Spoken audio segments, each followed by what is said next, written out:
Assalamualaikum warahmatullahi wabarakatuh. Halo sahabat semua, berjumpa lagi dengan kami channel Narasi Iman. Sebelum lanjut, mari kita tuliskan sholawat di kolom komentar. Semoga bisa menjadi salah satu saksi ibadah kita kelak nanti. Bikin gempar. Kakek tua mendadak kaya setelah bertemu Putri Duyung. Pak Karman adalah pria tua yang hidup di sebuah desa kecil yang dikelilingi oleh sawah dan pantai. Di masa mudanya, ia adalah seorang petani gigi yang bekerja keras menggarap tanah miliknya untuk memastikan keluarganya tidak kekurangan. Namun, seiring waktu, tubuhnya mulai melemah. Kini, dengan usia yang sudah menginjak kepala 7, ia hanya bisa mengenang masa-masa kejayaannya. Setelah istrinya meninggal beberapa tahun yang lalu, kehidupan Pak Karman menjadi semakin berat. Anak-anaknya, Andi dan Mira, yang dulunya ia banggakan, mulai menunjukkan tanda-tanda mengabaikannya. Andi, anak sulungnya, adalah seorang buruh serabutan di kota yang pekerjaannya tidak menentu. Mira, putri bungsunya, telah menikah dan tinggal di desa yang sama, tetapi sibuk mengurus keluarganya sendiri. Suatu sore yang suram, Andi dan Mira memutuskan untuk berbicara dengan Pak Karman di rumah kecilnya yang mulai rapuh dimakan usia. "Pak, kami harus bicara," ujar Andi dengan nada serius, meskipun wajahnya menyiratkan rasa bersalah.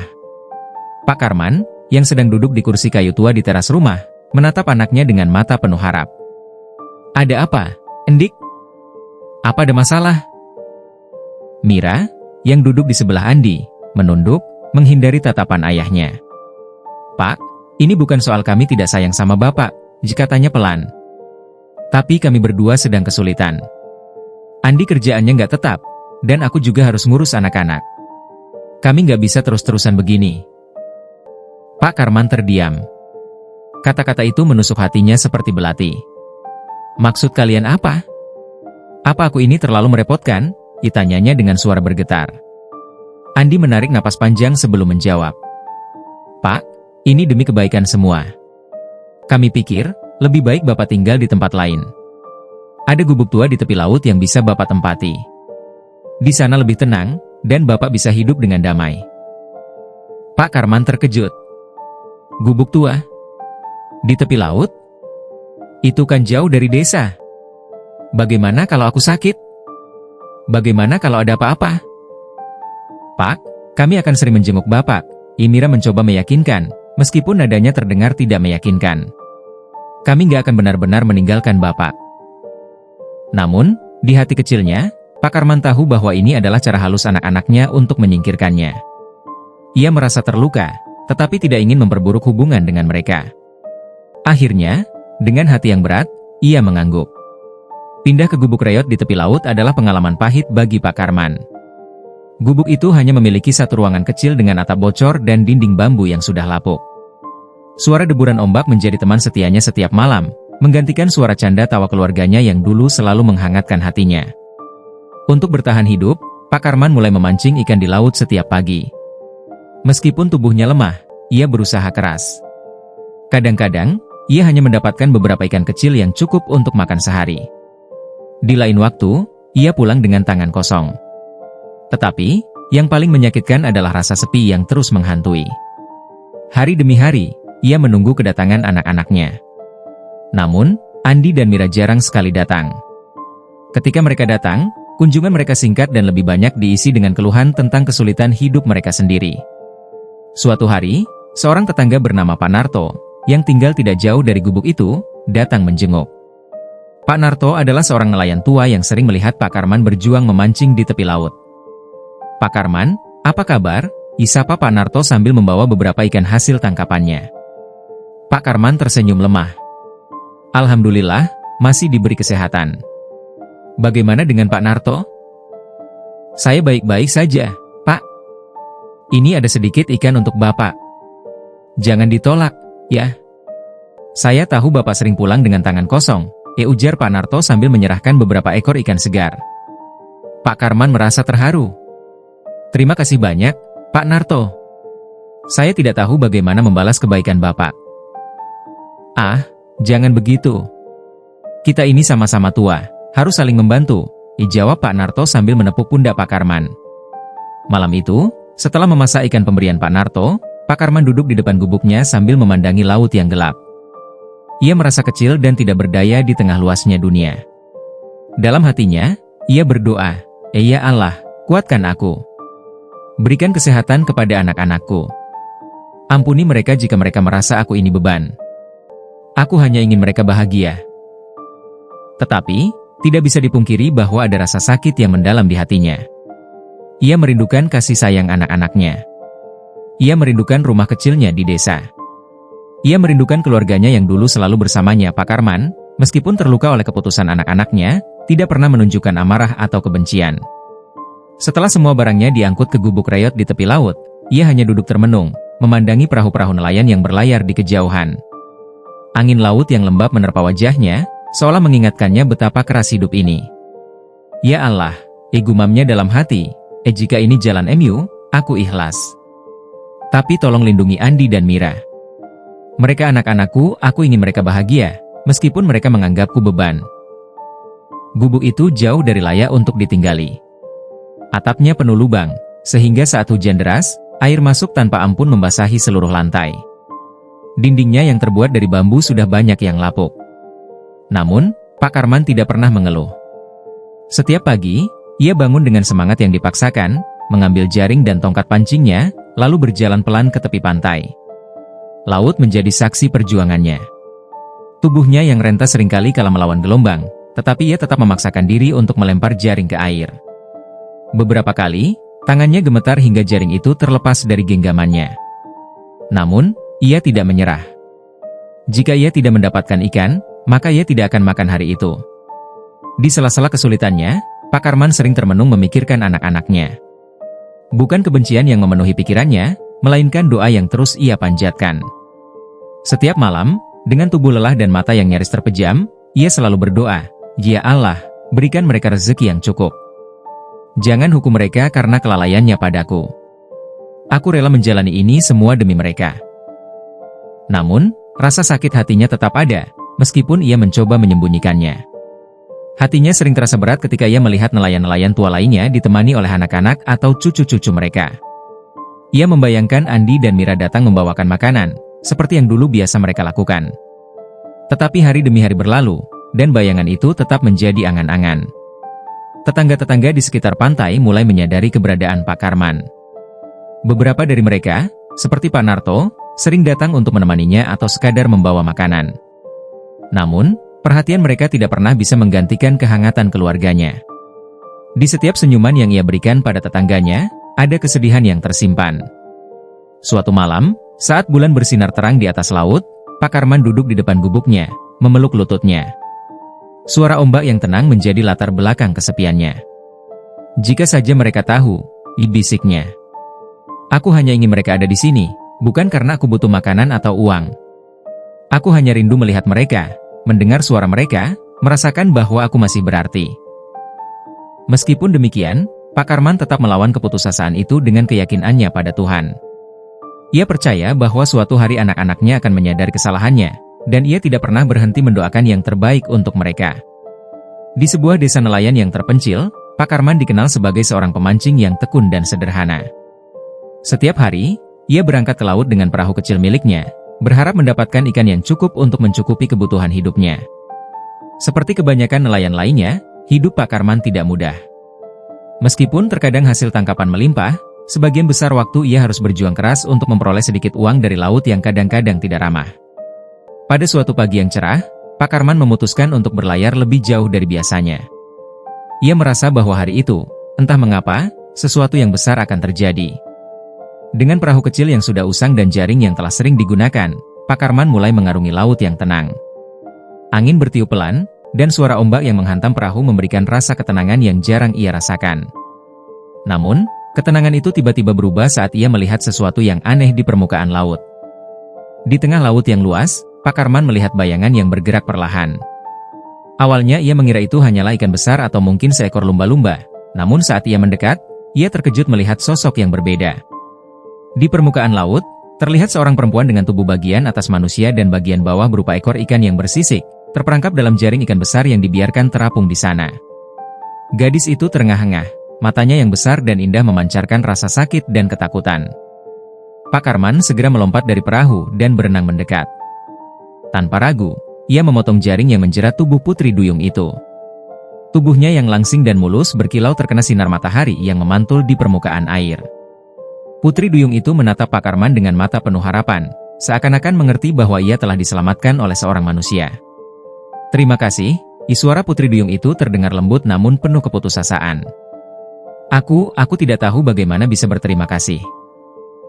Pak Karman, yang tidak terbiasa berhadapan dengan makhluk seperti itu, sedikit terkejut. Namun, hatinya yang baik segera merespon. Ia menatapnya dengan prihatin. "Ada apa denganmu? Kenapa bisa terperangkap seperti ini?" tanya Pak Karman, berusaha berbicara dengan lembut. "Sebuah perangkap yang sengaja dipasang oleh para nelayan. Mereka ingin menangkapku untuk dijual," jawab putri duyung itu dengan nada penuh kebencian. "Aku Melaya. Aku adalah putri duyung, dan aku akan membalas budi baikmu." Pak Karman merasa iba melihat keadaan Melaya.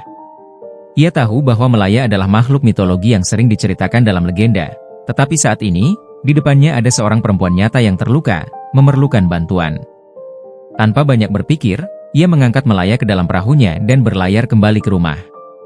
Setibanya di rumah, Pak Karman merawat Melaya dengan hati-hati. Ia memberikan makanan dan obat-obatan seadanya, meskipun ia tahu bahwa ini adalah hal yang luar biasa baginya. Hari demi hari, Melaya mulai sembuh. Keindahan tubuhnya yang ramping dan ekor ikan yang bersinar dengan warna hijau kebiruan semakin mencolok, apalagi saat ia berenang di kolam kecil yang dibuat Pak Karman di belakang rumah. Melaya, meskipun merasa asing di daratan, berterima kasih kepada Pak Karman atas kebaikannya. "Aku berjanji, Pak Karman. Jika kamu membutuhkan bantuan, aku akan membalas budi ini. Aku akan membantumu dengan segala cara," katanya dengan tulus. Namun, perbuatan baik Pak Karman tidak berlangsung tanpa akibat. Beberapa nelayan di desa mulai curiga dengan perubahan yang terjadi pada hidup Pak Karman. Dulu, Pak Karman adalah seorang nelayan biasa yang jarang berhasil menangkap ikan besar. Tetapi kini, perahunya selalu penuh dengan ikan-ikan segar dan hasil tangkapan yang melimpah. Tentu saja, kabar ini cepat tersebar di kalangan nelayan lain. Salah satu nelayan yang merasa iri dengan kesuksesan Pak Karman, Budi, mulai membicarakan hal ini kepada teman-temannya. "Apa yang sebenarnya terjadi dengan Pak Karman? Dia selalu pulang dengan banyak ikan, bahkan ikan yang jarang kita temui. Ada sesuatu yang tidak beres," kata Budi dengan penuh kecurigaan. Seiring waktu, semakin banyak nelayan yang mulai mendekati rumah Pak Karman, mencoba mencari tahu apa yang tersembunyi di balik perubahan besar dalam hidup Pak Karman. Beberapa dari mereka merasa bahwa ada sesuatu yang tak wajar, dan mereka mulai menebak-nebak bahwa Pak Karman pasti menyembunyikan sesuatu yang sangat berharga. Namun, mereka tidak tahu bahwa rahasia yang tersembunyi di balik kesuksesan Pak Karman adalah Melaya, putri duyung yang telah dia selamatkan. Suatu malam yang gelap, saat Pak Karman sedang duduk di rumahnya, 3 nelayan yang tampaknya sudah dirasuki rasa penasaran dan keserakahan, datang ke rumah Pak Karman. Mereka bernama Rudi, Sigit, dan Budi. Ketiganya sudah lama mengamati perubahan hidup Pak Karman dan mereka berencana untuk mengetahui lebih lanjut. "Pak Karman," kata Rudi, dengan nada setengah ancaman. "Kami tahu ada yang berbeda denganmu. Kami tahu kamu mendapat banyak ikan yang tidak pernah kami tangkap sebelumnya. Kami ingin tahu bagaimana caranya." Pak Karman yang terkejut melihat kedatangan mereka, berusaha menjaga ketenangannya. "Saya hanya bekerja keras seperti biasa. Laut ini milik Tuhan, dan hasilnya tak bisa diukur dengan cara yang jahat," jawab Pak Karman dengan tegas. Namun, Sigit tidak puas dengan jawaban itu. "Kami sudah mendengar desas-desus tentangmu, Pak Karman. Apa yang sebenarnya terjadi? Apa yang kamu sembunyikan?" tanyanya tajam. Pak Karman merasa semakin terpojok. Ia tahu bahwa jika rahasianya terungkap, itu bisa membawa malapetaka. Namun, ia tidak bisa mengatakan yang sebenarnya, bahwa ia telah menyelamatkan seorang putri duyung, karena itu akan membuatnya dianggap gila atau bahkan diburu. "Apa yang kalian maksudkan? Tidak ada yang disembunyikan di sini. Semua ini adalah hasil kerja keras saya di laut," jawab Pak Karman, berusaha tenang meskipun hatinya mulai gelisah. Budi, yang sudah tidak sabar, berkata, "Kami tidak bodoh, Pak Karman. Kami ingin tahu, dan kami akan menemukan jawabannya. Jika kamu tidak mau memberitahunya, kami akan memastikan bahwa semua orang tahu." Pak Karman merasa terancam. Dalam hatinya, ia tahu bahwa jika para nelayan ini mengetahui tentang Melaya, mereka akan mengejarnya, memburunya, dan menjadikannya komoditas yang bisa dijual dengan harga tinggi. Dalam pikiran Pak Karman, hanya ada satu jalan untuk mencegah semuanya. Ia harus melindungi Melaya, apapun yang terjadi. Pak Karman berdiri dan menatap ketiga nelayan itu. Jika kalian terus mendesak, kalian tidak akan mendapat apa-apa dari saya. Saya akan menjaga apa yang saya punya, dan jika kalian mencurigai saya, lebih baik kalian pergi dari sini, kata Pak Karman dengan suara yang lebih keras.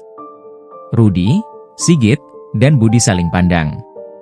Mereka merasa bahwa Pak Karman mulai menunjukkan sikap yang lebih keras dan mungkin tidak akan memberitahukan apapun. Namun, rasa penasaran mereka yang membara tidak bisa dibendung begitu saja. Jangan salah, Pak Karman. Kami akan kembali, kata Rudi, dengan ancaman di balik suaranya. Pak Karman tahu bahwa ancaman itu bukan hanya sekadar kata-kata kosong. Mereka sudah memutuskan untuk mencari tahu lebih dalam. Sebelum mereka pergi, Pak Karman memutuskan untuk segera menemui Melaya. Di tengah malam yang sunyi, Pak Karman pergi ke kolam belakang rumahnya. Melaya sedang berenang, dan saat ia melihat Pak Karman datang, ia bisa merasakan kecemasan yang terpancar dari wajah pria tua itu. Ada apa, Pak Karman? Tanya Melaya dengan lembut. Pak Karman menceritakan tentang kedatangan 3 nelayan tadi malam dan ancaman yang mereka buat. Melaya mendengarkan dengan serius, dan setelah beberapa saat, ia berkata dengan suara yang tenang, jika mereka terus mengancammu, aku akan melindungimu, Pak Karman. Jangan khawatir. Pak Karman hanya bisa mengangguk, meskipun hatinya masih dipenuhi ketakutan. Ia tahu bahwa kedamaian yang telah mereka nikmati mungkin tidak akan bertahan lama. Pagi itu, udara masih sejuk, dengan kabut tipis yang menyelimuti desa nelayan yang terpencil. Pak Karman terbangun seperti biasa, meskipun hatinya masih dipenuhi kecemasan tentang ancaman dari nelayan yang telah mendatangi rumahnya beberapa malam lalu. Ia mencoba untuk kembali menjalani hari dengan tenang, meski tak bisa menghilangkan rasa was-was. Ketika ia sedang duduk di beranda rumahnya yang sederhana, menikmati secangkir kopi, pandangannya teralihkan oleh sosok yang sedang mendekat dari kejauhan. Itu adalah Melaya. Ekor ikan yang berkilau terlihat indah berkilauan terkena sinar matahari pagi. Tubuhnya yang ramping bergerak lincah seperti sebuah tarian di atas permukaan tanah, meskipun ia masih kesulitan untuk berjalan jauh dari air. Namun, kehadirannya masih sangat memukau. Melaya mendekat dan berhenti beberapa langkah dari Pak Karman. Wajahnya yang cantik terlihat lebih serius daripada biasanya, meskipun ada sedikit senyum di bibirnya. Pak Karman, katanya dengan suara lembut. Aku ingin memberimu sesuatu sebagai tanda terima kasih atas kebaikan hatimu. Pak Karman terkejut. Ia hanya membantu Melaya karena hatinya, tanpa menginginkan balasan apapun. Apa yang kamu bawa, Melaya? Tanyanya dengan penuh penasaran. Melaya mengangkat sebuah kotak kayu kecil yang sudah tampak usang, namun terbalut dengan kain halus. Ini adalah hadiah untukmu, Pak Karman. Sebuah hadiah yang tidak dapat dibeli dengan uang, namun penuh makna. Melaya membuka kotak itu perlahan-lahan, dan Pak Karman terbelalak melihat isinya. Kotak itu penuh dengan emas, batang-batang emas yang bersinar terang seolah mengeluarkan cahaya sendiri. Sebuah pemandangan yang luar biasa, dan hampir tidak bisa dipercayai. Ini semua emas? Pak Karman berkata dengan suara tercekat, masih tidak percaya dengan apa yang dilihatnya.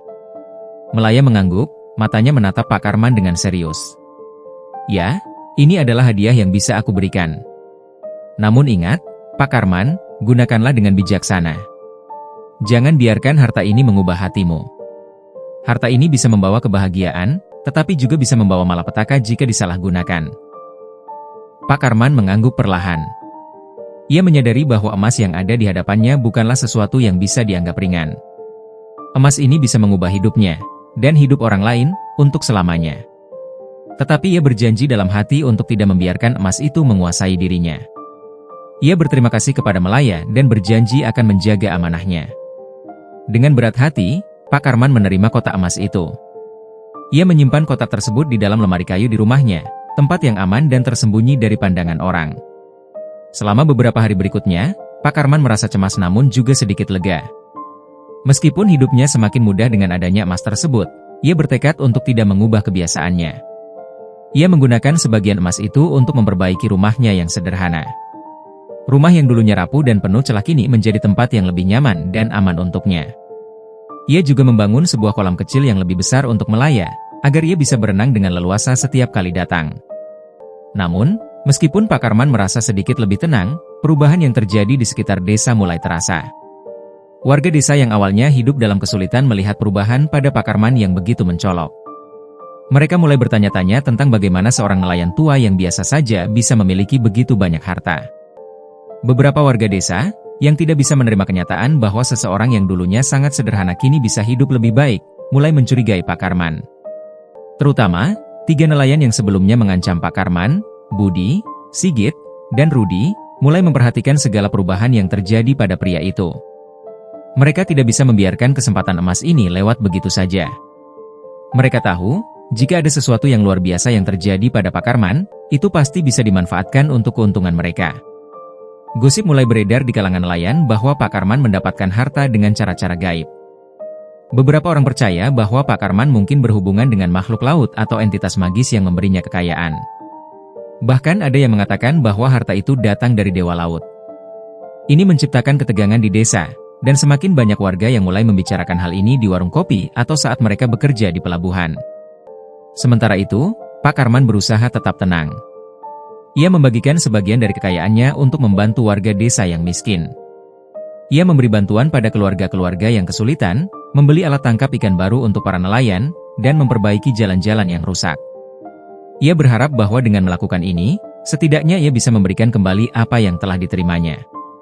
Namun, semakin banyak bantuan yang ia berikan, semakin banyak pula yang mencurigai sumber kekayaannya. Suatu pagi, saat Pak Karman sedang duduk di rumahnya, seorang pria yang cukup tua mendekat.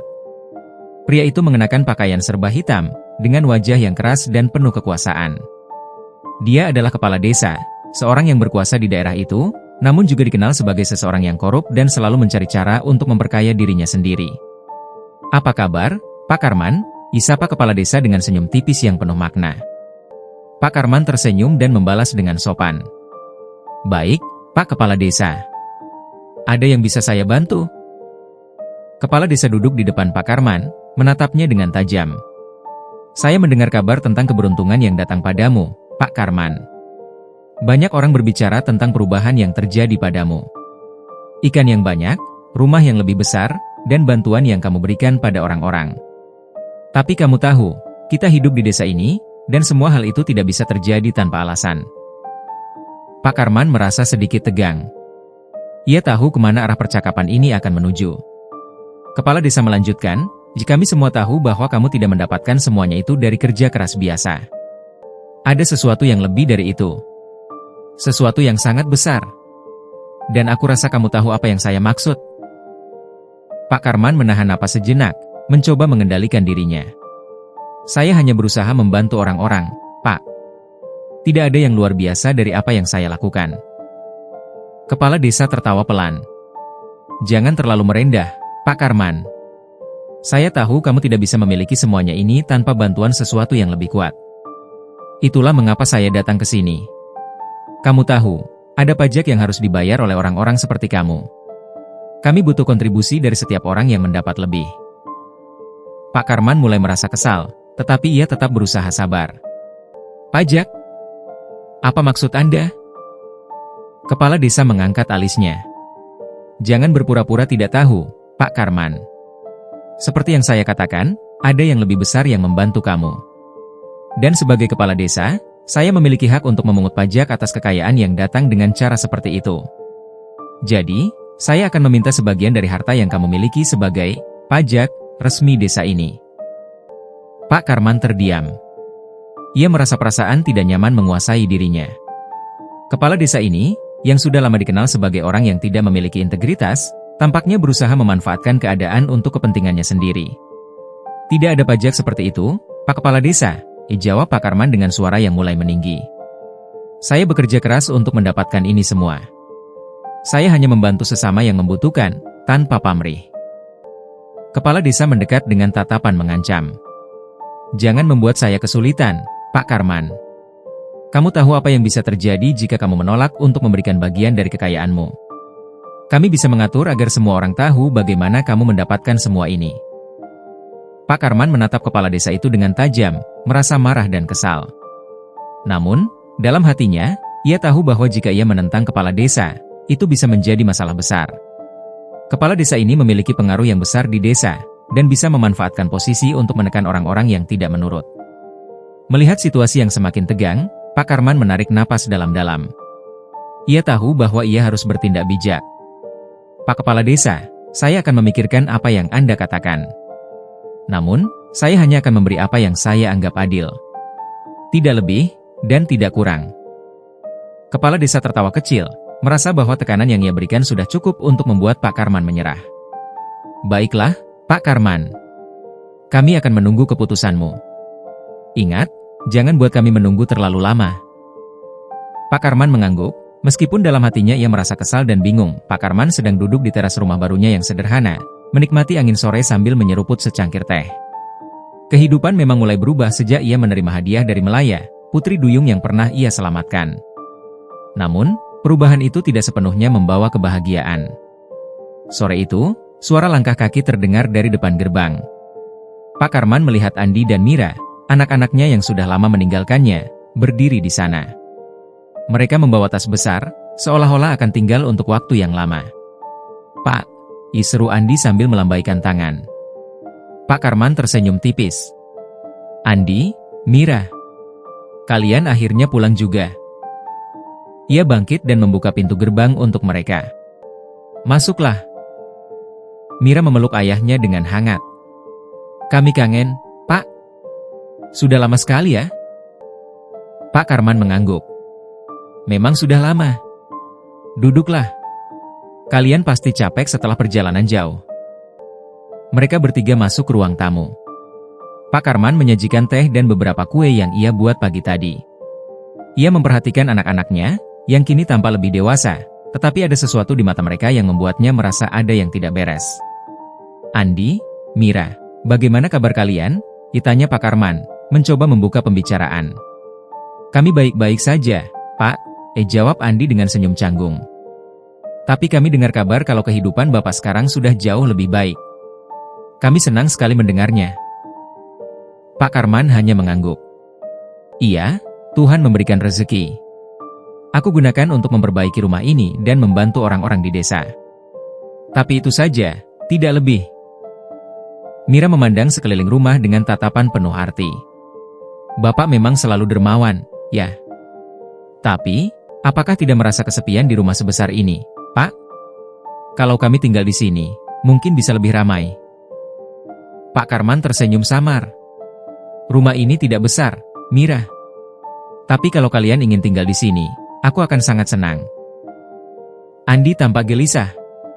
Ia memegang cangkir tehnya dengan erat sebelum akhirnya berkata, Pak, sebenarnya saya datang juga karena ada sesuatu yang ingin saya bicarakan. Pak Karman menatap Andi. Apa itu, Nak? Andi menarik napas dalam-dalam. Saya sedang ada masalah, Pak. Saya punya utang yang cukup besar. Kalau tidak segera dilunasi, saya bisa dalam bahaya. Saya butuh bantuan, Pak. Mungkin Bapak bisa meminjamkan sedikit uang untuk membantu saya. Pak Karman terdiam. Ia menatap Andi dengan dalam, mencoba membaca niat sebenarnya dari anak sulungnya itu. Berapa banyak utangmu, Andi? 100 juta, Pak, jawab Andi pelan. Pak Karman menghela napas panjang. 100 juta itu bukan jumlah yang kecil, Andi. Bagaimana kamu bisa berutang sebanyak itu? Andi terlihat semakin gelisah. Saya salah langkah, Pak. Tapi saya berjanji, ini terakhir kalinya. Saya akan berubah. Pak Karman beralih pada Mira. Lalu kamu, Mira? Apa alasanmu datang ke sini? Mira terkejut mendengar pertanyaan langsung itu. Saya hanya ingin menemani Bapak, itu saja. Apa salah kalau saya ingin dekat dengan ayah saya sendiri? Pak Karman mengangguk pelan, meski dalam hatinya ia merasakan ada sesuatu yang disembunyikan oleh Mira. Begini, kata Pak Karman akhirnya. Aku senang kalian datang ke sini. Tapi aku ingin kalian tahu bahwa kekayaan yang aku miliki bukanlah sesuatu yang bisa disia-siakan. Aku akan membantu kalian, tetapi hanya jika kalian benar-benar mau berubah dan menjadi lebih baik. Mata Andi berbinar. Terima kasih, Pak. Saya janji akan memperbaiki hidup saya. Pak Karman tersenyum, meskipun dalam hatinya masih ada keraguan. Ia tahu cinta seorang ayah adalah tanpa syarat, Tetapi ia juga tahu bahwa kebaikan hati kadang bisa disalahgunakan. Di malam itu, ia berdoa agar Tuhan memberikan petunjuk untuk menghadapi situasi yang semakin rumit ini. Pak Karman duduk termenung di beranda rumahnya yang sederhana namun terasa begitu sunyi. Suara angin malam yang berdesir menyapu wajahnya, seolah membawa pesan yang tidak dapat ia pahami. Keadaan semakin rumit, bukan hanya karena desas-desus di desa tentang kekayaannya, tetapi juga karena kekecewaannya terhadap Andi dan Mira yang mulai terlihat hanya datang untuk memanfaatkan harta yang ia miliki. Saat tengah larut dalam pikirannya, sebuah suara lembut memecah keheningan. "Pak Karman," suara itu berkata, mengalun seperti nyanyian ombak di pantai. Pak Karman menoleh. Di depan rumahnya, berdiri Melaya, putri duyung yang pernah ia selamatkan. Malam itu, Melaya tampak anggun, tetapi ekspresi wajahnya serius. "Melaya?" Pak Karman terkejut. "Kenapa kau kembali? Ada apa?" Melaya melangkah mendekat, dan matanya yang bercahaya menatap Pak Karman dengan penuh arti. "Aku datang untuk mengingatkanmu, Pak Karman. Kekayaan yang kuberikan padamu adalah ujian. Aku melihat, semakin banyak orang di sekitarmu yang berubah karena harta itu. Jika kau tidak berhati-hati, kau bisa kehilangan semuanya, termasuk orang-orang yang kau cintai." Pak Karman menunduk. Kata-kata Melaya seperti pisau yang menembus hatinya. Ia tahu apa yang Melaya katakan benar adanya. "Aku tidak pernah menginginkan kekayaan ini menjadi sumber masalah, Melaya. Aku hanya ingin membantu orang-orang di desa dan memastikan anak-anakku memiliki kehidupan yang lebih baik. Tapi aku merasa mereka tidak tulus." Melaya tersenyum samar. "Itulah sifat manusia, Pak Karman. Ketulusan seringkali diuji oleh godaan. Karena itu, aku akan membantumu. Aku akan menciptakan sebuah situasi yang akan menunjukkan niat sebenarnya dari anak-anakmu." Pak Karman mengerutkan dahi. "Apa maksudmu?" Melaya tidak menjawab. Ia hanya mengangkat tangannya, dan tiba-tiba angin malam menjadi semakin kencang. Dalam sekejap, ia menghilang, meninggalkan Pak Karman yang bingung namun waspada. Keesokan harinya, pagi itu, Andi dan Mira sedang duduk di ruang tamu. Andi sibuk menghitung uang yang baru saja dipinjamkan oleh Pak Karman, sementara Mira dengan santai memeriksa barang-barang di rumah ayahnya, berharap menemukan sesuatu yang berharga. Namun, tiba-tiba terdengar suara ketukan keras di pintu. Pak Karman yang sedang berada di dapur segera bergegas membukanya. Di depan pintu, berdiri Melaya dengan ekspresi serius. "Pak Karman, aku datang untuk mengambil kembali emas yang kuberikan padamu," katanya tanpa basa-basi. Pak Karman terkejut. "Apa maksudmu, Melaya? Bukankah kau memberikannya sebagai hadiah untuk kebaikanku?" Melaya mengangguk. "Benar, tapi ini hanya sementara. Kekayaan itu adalah ujian, dan aku ingin melihat bagaimana kau dan orang-orang di sekitarmu menghadapinya. Sekarang, aku ingin emas itu kembali." Andi dan Mira yang mendengar percakapan itu langsung berlari ke arah pintu. "Apa? Mengambil emas kembali?" seru Andi dengan nada tinggi. "Ayah, ini tidak masuk akal. Kita sudah menggunakannya untuk memperbaiki hidup kita." "Benar, Ayah," tambah Mira. "Kalau emas itu diambil, bagaimana dengan nasib kita? Apa ayah tidak memikirkan kami sama sekali?" Pak Karman menatap anak-anaknya dengan tatapan sedih. "Andi, Mira, ini bukan keputusan ayah. Kalau Melaya ingin emas itu kembali, kita harus mengembalikannya." Andi menggebrak meja. "Ini semua salah ayah. Kalau saja ayah tidak menerima emas itu dari awal, kita tidak akan berada dalam situasi seperti ini." Mira menambahkan dengan nada sinis, aku tahu, ayah selalu lebih peduli pada orang lain daripada keluarganya sendiri. Lihat sekarang, kita yang harus menanggung akibatnya." Pak Karman terdiam, hatinya terasa hancur mendengar kata-kata anak-anaknya. Ia berharap mereka datang dengan niat tulus untuk memperbaiki hubungan keluarga, tetapi kini semua kebenaran terungkap. Melaya memandang Andi dan Mira dengan tatapan tajam. "Ketamakan adalah kutukan, dan kalian berdua sedang terjebak di dalamnya. Harta bukanlah solusi untuk semua masalah. Jika kalian tidak belajar untuk melepaskan, maka kalian tidak akan pernah menemukan kedamaian." Andi dan Mira terdiam, tetapi raut wajah mereka menunjukkan kemarahan yang membara. Melaya kemudian mengangkat tangannya, dan kotak emas yang ada di rumah itu menghilang begitu saja. Andi langsung berdiri dan menunjuk ayahnya. "Ini semua salah ayah. Sekarang aku benar-benar hancur. Mira menambahkan, aku menyesal datang ke sini. Ayah hanya membawa kami ke dalam masalah. Tanpa mengatakan apa-apa lagi, mereka berdua keluar dari rumah, meninggalkan Pak Karman yang berdiri dalam keheningan.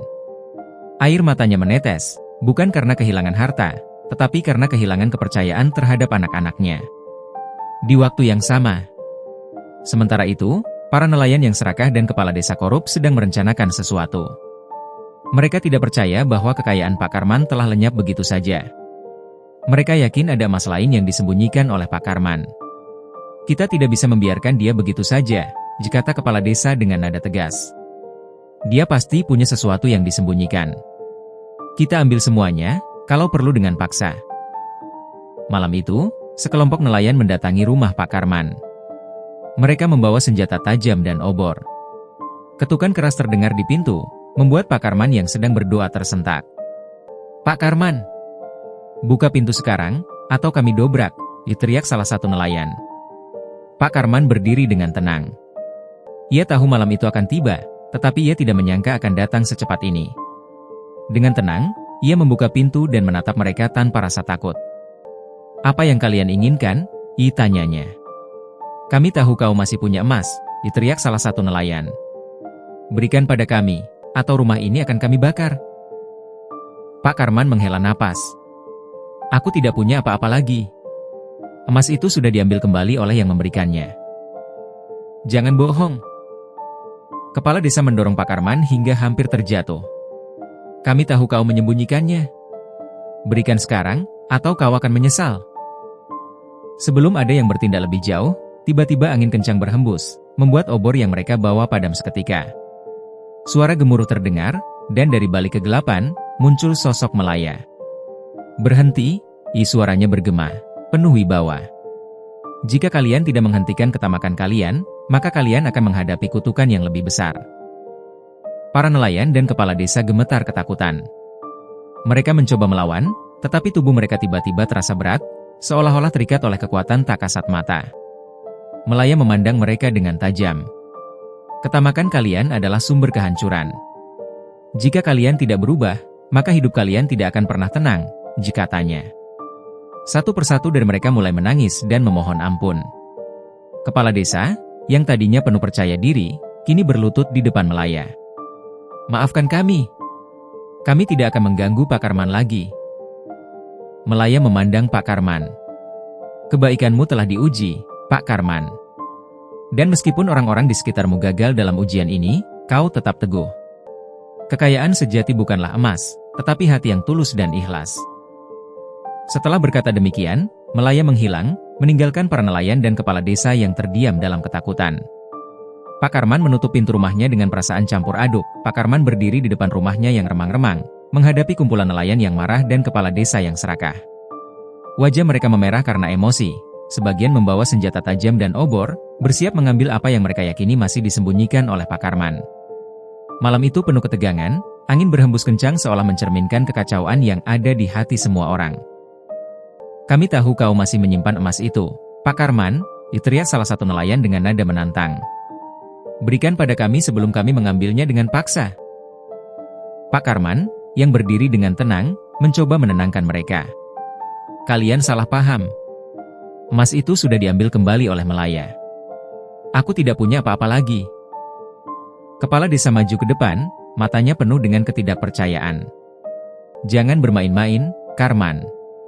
Tidak mungkin emas sebanyak itu lenyap begitu saja. Jangan anggap kami bodoh." Ia mendorong Pak Karman dengan kasar hingga hampir terjatuh. Namun sebelum Pak Karman sempat merespons, dari arah dalam rumah, terdengar suara Andi. "Kalau memang sudah tidak ada emas, kenapa kau biarkan kami terjebak dalam situasi ini, Ayah?" Katanya penuh amarah sambil keluar dari rumah bersama Mira. Mira mengangguk setuju. "Ayah selalu membuat keputusan tanpa memikirkan kami. Lihat sekarang, hidup kami jadi kacau karena ini." Pak Karman menatap anak-anaknya dengan tatapan penuh luka.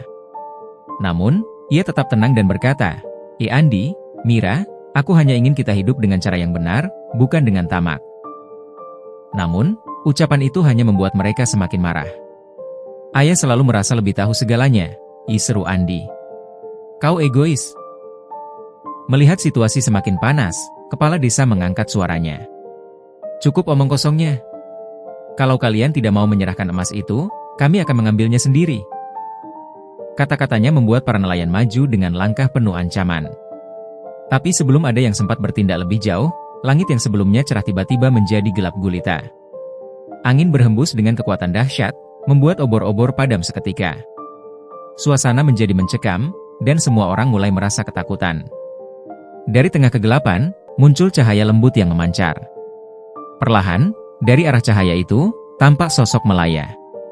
Namun kali ini, ia tidak lagi dalam wujud setengah ikan. Ia tampak sebagai seorang wanita muda dengan kecantikan luar biasa, mengenakan gaun putih yang berkilauan seperti permukaan laut di bawah sinar bulan. "Berhenti," suaranya menggelegar namun tetap lembut. Semua orang, termasuk kepala desa, terdiam seketika. Melaya mengungkap kebenaran. Melaya berjalan mendekati kerumunan dengan langkah anggun. Tatapannya tajam, menyapu semua orang yang ada di sana. "Ketamakan kalian telah membawa kehancuran, tidak hanya bagi diri kalian sendiri, tetapi juga bagi desa ini. Kalian lupa bahwa kekayaan sejati tidak pernah datang dari emas, melainkan dari hati yang bersih." Nelayan yang sebelumnya lantang kini tertunduk ketakutan. Salah satu dari mereka mencoba membela diri. Kami hanya ingin hidup lebih baik. Emas itu bisa mengubah hidup kami. Dan kau pikir merebut dengan kekerasan adalah jawabannya?" Melaya memotong dengan suara dingin. Ia mengangkat tangannya, dan angin kembali berhembus kencang. "Ketamakan selalu dihukum, dan kini kalian harus menanggung akibatnya." Dalam sekejap, tubuh para nelayan dan kepala desa terasa berat. Mereka tidak bisa bergerak, seperti ada kekuatan yang mengikat mereka di tempat. Wajah mereka dipenuhi penyesalan, tetapi Melaya tidak menunjukkan belas kasihan. "Kalian akan kehilangan sesuatu yang jauh lebih berharga daripada emas, rasa damai di hati kalian," katanya. "Selama kalian tidak belajar bersyukur dan tulus, hidup kalian tidak akan pernah tenang." Seketika, para nelayan menangis dan memohon ampun. Kepala desa, yang selama ini selalu merasa paling berkuasa, berlutut di depan Melaya. "Kami salah. Tolong maafkan kami." Melaya memandang mereka dengan tatapan dingin. "Aku tidak bisa mengampuni hati yang penuh kebohongan. Pergilah, dan jangan pernah mencoba hal ini lagi." Andi dan Mira menyadari kesalahan. Setelah menghukum para nelayan dan kepala desa, Melaya berbalik menghadap Andi dan Mira. Tatapannya berubah lembut, tetapi penuh makna. "Dan kalian, Andi dan Mira, apa yang telah kalian lakukan pada ayah kalian?" Andi menunduk, matanya mulai berkaca-kaca. Aku marah karena merasa kehilangan. Tapi mungkin aku yang salah selama ini." Mira, yang biasanya penuh sikap sinis, kini tak mampu berkata apa-apa. Ia hanya terisak pelan, sambil sesekali melirik ke arah ayahnya. Melaya tersenyum samar. "Pak Karman tetap mendoakan kalian, meski kalian memperlakukannya dengan buruk. Cinta seorang ayah itu tulus, meski tidak selalu kalian pahami. Tapi ketahuilah, itu adalah kekayaan terbesar yang kalian miliki." Pak Karman menatap kedua anaknya dengan mata berkaca-kaca. "Andi, Mira, aku hanya ingin kalian menjadi orang yang baik. Aku tidak pernah berharap apa-apa selain kebahagiaan kalian." Mira tidak bisa lagi menahan air matanya. Ia berlari memeluk ayahnya. "Maafkan aku, ayah. Aku benar-benar minta maaf."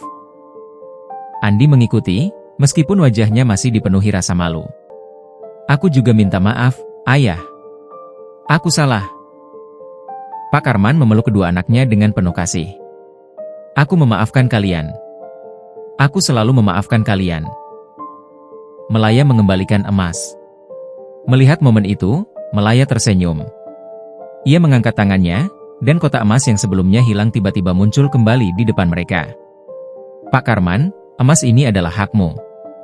Tetapi, aku percaya kau tahu apa yang harus dilakukan dengan itu." Pak Karman menatap emas itu dengan mata penuh pemikiran.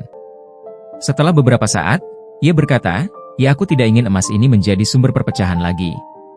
Aku akan menyumbangkan sebagian besar untuk desa, untuk membangun sekolah dan membantu mereka yang membutuhkan." Melaya mengangguk, terlihat puas dengan keputusan itu. Itu adalah pilihan yang bijaksana. Kekayaan tidak akan pernah membawa kebahagiaan jika tidak digunakan untuk kebaikan. Penutup yang harmonis. Hari itu menjadi awal yang baru bagi keluarga Pak Karman dan seluruh desa. Dengan emas yang disumbangkan, mereka membangun sekolah yang layak, memperbaiki jalan, dan membantu keluarga-keluarga yang kesulitan. Desa yang sebelumnya penuh konflik kini berubah menjadi tempat yang harmonis. Andi dan Mira benar-benar berubah. Mereka merawat ayah mereka dengan penuh cinta, memastikan Pak Karman tidak pernah merasa sendirian lagi. Setiap pagi, Mira menyiapkan sarapan, dan Andi membantu ayahnya bekerja di ladang.